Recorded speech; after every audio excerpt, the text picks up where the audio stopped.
শোনো বোনেরা, বিয়ের পর যখন শ্বশুরবাড়িতে যেয়ে দেখবা শ্বশুরবাড়ির সবাই তোমাকে অপমান করছে, তোমাকে ছোট করে কথা বলছে, কিন্তু তোমার প্রাণের প্রিয় স্বামী একদম চুপ, তোমার পক্ষে কোনোই কথা বলতেছে না, তাহলে শোনো, এত দুঃখী হওয়ার কিছু নাই, ডিপ্রেশনে যাওয়ারও কিছু নাই।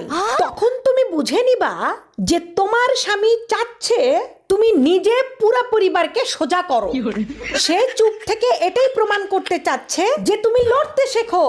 কতদিন আর স্বামীকে বলবে আমার পক্ষ হয়ে কথা বলো, আমার পক্ষ হয়ে কথা বলো, আমার অবস্থান শক্ত করো সংসারে, ঠিক আছে? সে চায় যে তুমি তোমার লড়াই নিজে কমপ্লিট করো, নিজের অধিকার নিজে বুঝে নাও। বুঝতে পেরেছো? শুধু শুধু আমরা সবাই স্বামীদেরকে ভুল বুঝি। শ্বশুর বাড়িতে যখন কেউ এরকম অপমান অপদস্থ করবে, সমস্যা ঝামেলা করবে, স্বামী চুপ থাকা মানেই স্বামী তোমার পক্ষে। সে চাচ্ছে তুমি আত্মনির্ভরশীল হও।